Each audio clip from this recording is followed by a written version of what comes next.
So what I thought might be quite nice is if I did a few video diaries of walks from my new book, which is called 21st Century Yokel. It's not really a walking book as such, but it's everything in the book, every story in the book is kind of structured around a walk, because I walk obsessively all over the place. It's kind of the theme of my life in some ways, the book starts at a hill called Haldon Hill, which is a few miles southwest of Exeter, and I'm currently in the folds of Haldon Hill, on the backside of it, the furthest side from Exeter, so about 11 miles southwest of Exeter at the moment, sort of really quiet bit. Exeter's a strangely, sarcastically named town, I think, in one way, which is that if you've ever tried to get out of it at rush hour, it's a place that just doesn't seem to have any discernible exit. But in another way, I think that title, that name, is quite apt, because it does feel like a bit of an exit, and I feel like it's the exit from England, or even Britain, where you get into this other country, this unofficial other country, which consists of Cornwall and the western half of Devon, and this is the country where I live. And Haldon feels like this border. There's often just completely different weather systems either side. It can be really hot where I live, and then I go over Haldon Hill and into Exeter, half an hour away, and there's a hailstorm, or vice versa. It can work either way, but it's often very different. And if you trace a line down the long spine of the hill, which will take you to the coast, you'll get to more or less the exact point where the cliffs change colour.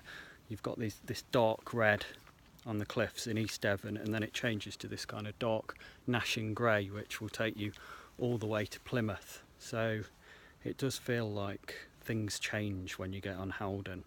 And it was also the place where a monk lived in the 1300s.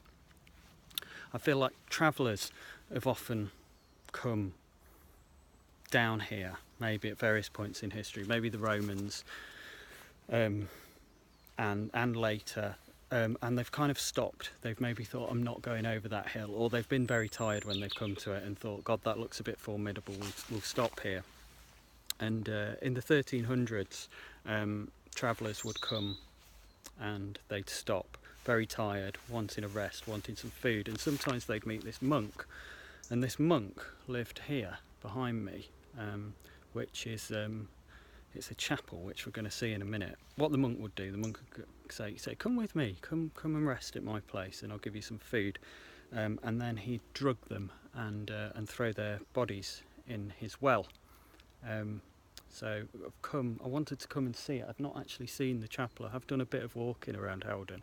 It was actually really hard to find. I kind of thought there might be some kind of tourist signposts. Here's the site of Devon's most famous 14th century serial killer, that kind of thing, but there's been nothing. A couple of the footpaths were closed, and then I passed down, not really thinking I was confident I was going the right way, down through this very dark wood, strangely dark even on what's quite turning into quite a dark afternoon with a threat of rain. And then this down here there's a sign that says no public right of way beyond this point, leading down to the farm. You can just see it there behind me, and then there's this gate, and beyond the gate is a path, but to be honest I don't think anyone's walked down it in 2017. I feel like I'm going to be the first. Actually, I'm not going to be the first. I have just checked it out before I started talking to you on camera. There's no subterfuge here. But me, again, I think maybe I'll be the second person. I don't know. It's just really overgrown.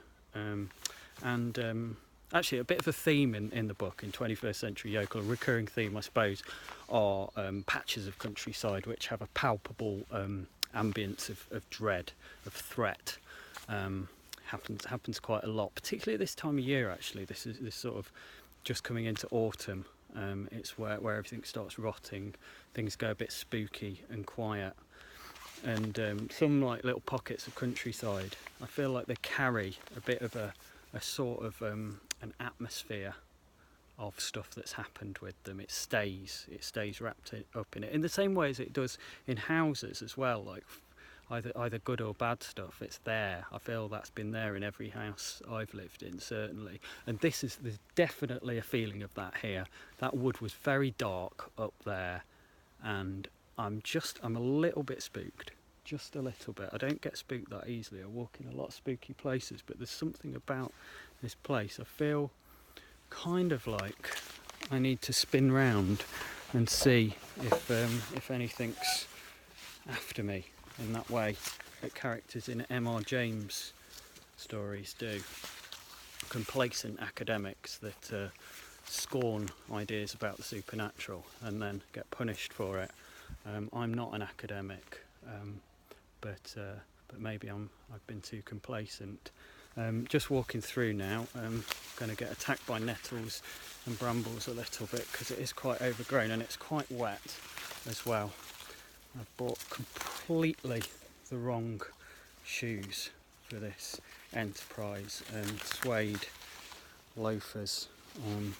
You can't see them, I can't twist the camera that way, and I just thought, I don't know, I thought it'd be like a tourist spot with nice boardwalks and I don't know, some nice wood shavings or gravel or something like that, but nothing of the sort. As you can see, you'll see the sign here. I'll show you the sign for Lidwell Chapel, which, as you can see, has been worked on by a top London branding company this year. All this is fake. It's not really. That's not really weathered or anything. It's that sort of hipster weathered that gets done this time. And these aren't real blackberries either. It's all for tourist effect, obviously. And then we walk through, and we'll come to the chapel here. This is what they'll find on my phone when they find my body here in a week or two, with no explanation why I've expired. This is the last thing, and there's something falling behind me there. I did not like that one bit. Something very loud. But I'm standing in front of the chapel now, and there's definitely, this is like probably one of the most M.R. Jamesian places I've been in Devon, most ghostly. And I think of those as normally being on Dartmoor. I think of Dartmoor as being the spookiest place, but this is spookier actually than really most places I've been on Dartmoor on my own, even on cold winter nights. There's just something about it. I don't think the actual well is still here.